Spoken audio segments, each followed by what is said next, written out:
Hello, SSURF members. I'm Dr. Asmeret Asefaw Berhe, Director of the Office of Science at DOE. Thank you so much for inviting me to speak to you today. First, I want to thank you all for your work that you're doing to support world-class science through our nation's unique network of user facilities. As you know, the Office of Science's suite of 28 user facilities serve over 32,000 users each year, with nearly half doing research supported by other funding agencies. These users come from across all sectors of our research ecosystem and deliver incredible scientific breakthroughs that would not be possible without the tools we're able to provide with the strong support of Congress and the administration. Whether it's characterizing and advanced materials for nuclear energy projects, or analyzing chemical catalysts and solvents for carbon capture and storage, our user facilities have so much to contribute to the challenges ahead, while continuing to deliver the world-class fundamental science that is our hallmark. In fact, my own personal story with DOE and the National Laboratories began with a wonderful mentor that I had at the Lawrence Berkeley Lab and access to user facilities that I was able to get through that mentorship.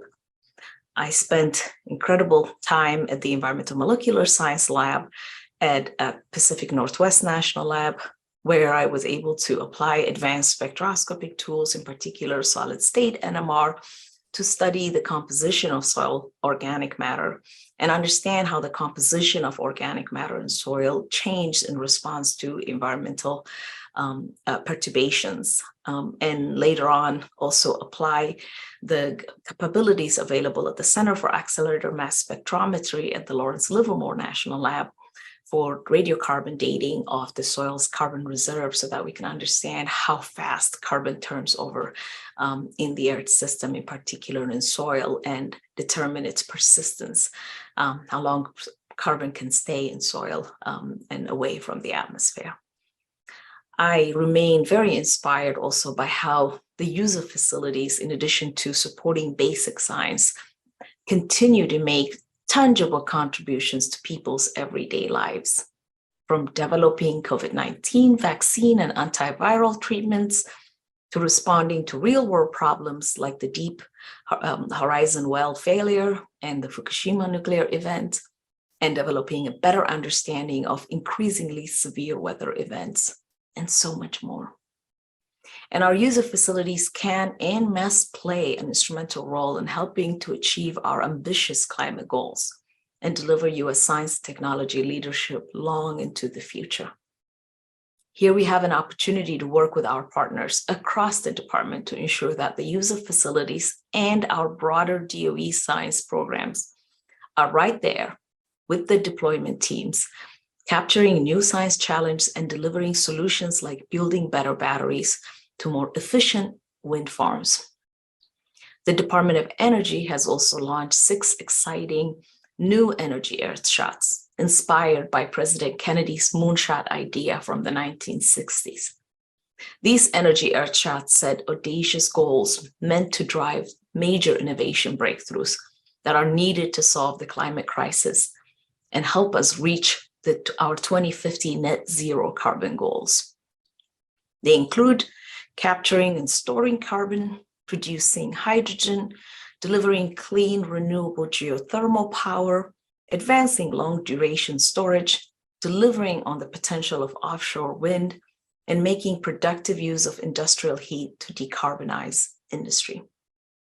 These efforts seek to revolutionize a range of sectors across the U.S. economy, and they need the advances in fundamental science and the one-of-a-kind tools and expertise that exist at our user facilities. They need these to succeed. Congress and the Biden-Harris administration have recognized the importance of what we do in the Office of Science.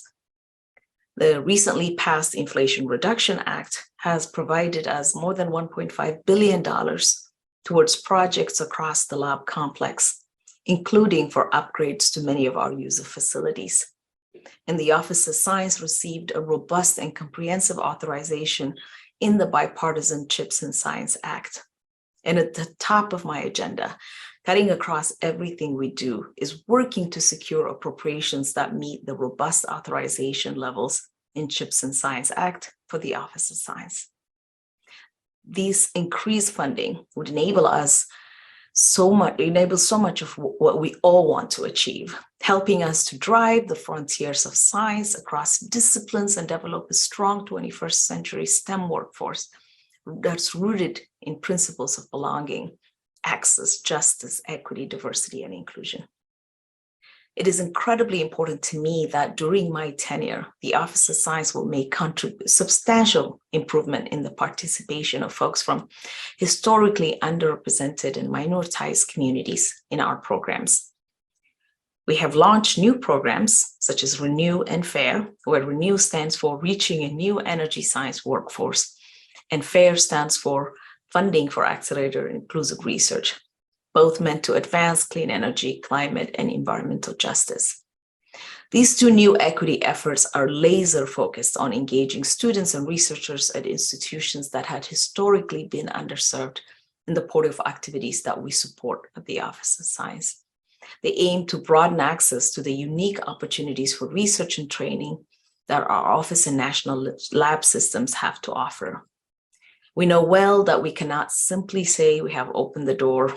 We have to walk through that door ourselves and meet communities that have been historically minoritized and underserved in our programs where they are and bring them into our community.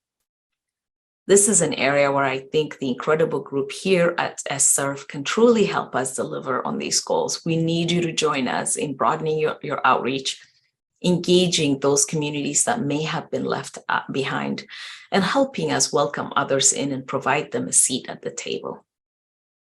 So thank you again for all that you're doing. And I look forward to what we can do together to bring an even broader, more diverse and inclusive community to bear on the biggest national and global challenges that stand before us. Thank you all.